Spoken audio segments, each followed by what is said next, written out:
जय सिया राम, जय मां ललितांबा। नवम भाव, ये कौन सा भाव है? भाग्य, अर्थात पूर्व जन्म के कर्मों द्वारा प्राप्त जो इस जीवन में हमें वस्तुएं प्राप्त होती हैं उसी का एक, उसके बारे में जानकारी देने वाला ये भाव है। अब कैसे आप कहेंगे इस भाव, ये चीज कैसे? अब ये पुण्य के बारे में जानकारी देता है। क्या पुण्य है? धर्म के बारे में, तीर्थ यात्रा के बारे में, गुरु पौत्र, छोटे भाई बहन की पत्नी, भाभी, छोटा बहनोई, तीसरी संतान, बुजुर्ग लोगों से संबंध, राजपद, और यह दूसरी पत्नी के बारे में भी विचार कराता है। किसके बारे में? दूसरी पत्नी के बारे में भी जानकारी देता है।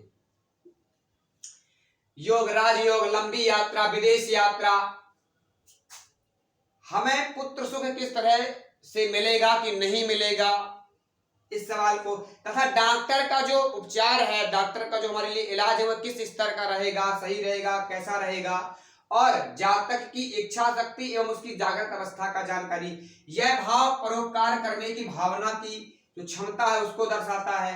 अतः यदि यदि हमारी कुंडली में नवम भाव यदि खराब है या डिस्टर्ब है तो फिर ये समझ लेना चाहिए कि हमारे जीवन का बहुत बड़ा मुख्य हिस्सा जो है वो बेकार चला गया।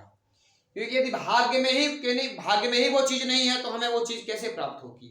भाग्य वह है जैसे हमें माता पिता का मिलना। किसी के जीवन में माता पिता ही नहीं है, किसी के जीवन में भाई नहीं है, किसी के जीवन में कुछ नहीं है। ये क्या है? ये भाग्य का ही देन है। क्या आपने कोई ऐसा कर्म किया, आपको जमीन जायदाद ये सब मिल गई? कैसे मिल गई?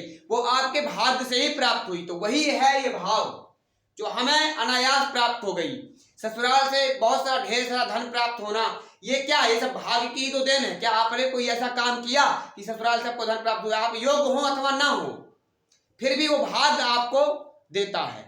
तो भाग्य एक ऐसी चीज है, भाग्य से जो हमें अनायास प्राप्त हो जाता है। इसे हम अनायास भाव नहीं कहेंगे कि अनायास धन प्राप्त होता है, पर ये भाग्य का भाव है। भाग्य की विस्तृत जानकारी किस दिन प्राप्त होगी? आज इतना ही। जय सिया राम।